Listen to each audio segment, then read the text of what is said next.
Were you just training overall more time, or were you kind of making it more like you're doing bigger long runs and just trying to get more elevation there? So my biggest training run, which was a funny one actually, was the Bright Angel and South Kaibab Trail in Grand Canyon. I don't know if you know about those. They're kind of classic. Yeah, we ran rim to rim in May, so we went on both of those actually. We came down South Kaibab, and then after we're coming back, we went up Bright Angel. Very nice, very nice. So I did that as a training, rim to rim sometimes. But my biggest training was to do that 3 times, Bright Angel, South Kaibab, to go down to the Colorado 3 times in a day and twice the day after. So I was doing that 5 times in the weekend. And it was funny because at some point I was seeing the same people 5 times because there were people going down, spending the night and going up the day after.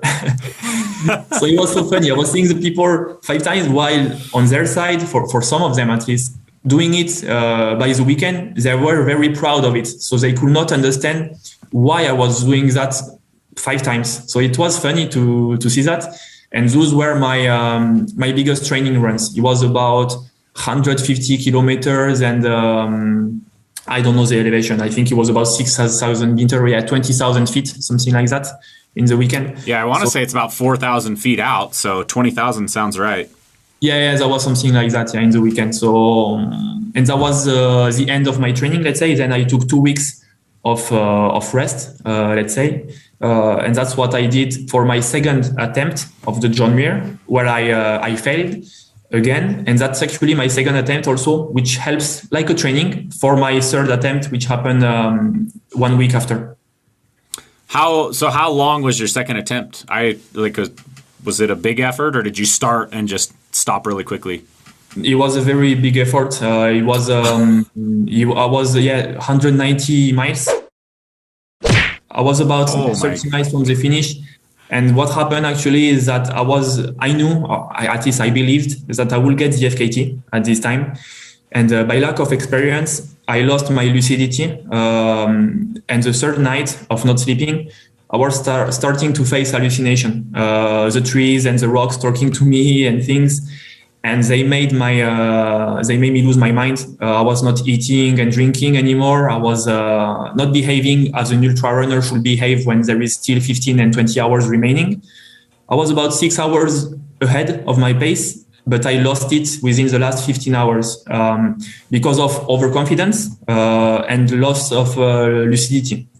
But my training was there. I was feeling strong at least. I was feeling that I was able to do it. And strangely, after that, I recovered very fast because I was eating and drinking properly. So that 4 or 5 days after, I was feeling like, okay, let's give it another go because I was just at that to get it. The thing is, I was just overconfident and losing lucidity. So next time I do it, everything the same, just that third night where you have to push and keep focused. What value do you get from pushing your limits this far? Like, what do you take away? Like, what's on the other side besides like the Barley Marathon? Has it changed you in any way? Does it give you like does it change your perception of yourself? Like, what do you walk away from and just be like, this was totally worth it because this is on the other side? Yeah. So, I spend a lot of energy and time and money into that. It's time consuming. It's mental consuming also because you think about it, you train about it, and you fail once, you fail twice, and people tell you, but why are you doing that? I mean, this is something out of your league. You cannot do it, and this is just for ego and just have fun. Just do it for hiking, and that's it. And I'm like, yeah, but it's not because I failed and because I spend so much time doing that maybe sometime I will not succeed at it. I will just give it another try and see if I can do it or not. And at some point, you fail a lot of time, like in ultra running. Every race cannot be perfect, but at some point, sometimes you succeed at it. Like the Barclay and finisher are saying, the bigger the challenge, the greater the reward.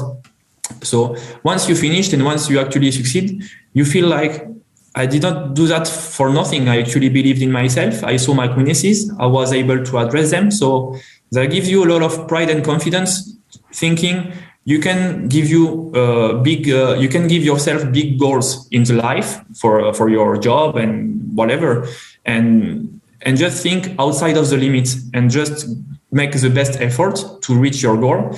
And I think that's the point of such project. At least when you try 1, 2, 3 times and finally succeed, I was feeling a lot of confidence. Let's say that even though I'm weak, I can address that by spending more effort and energy.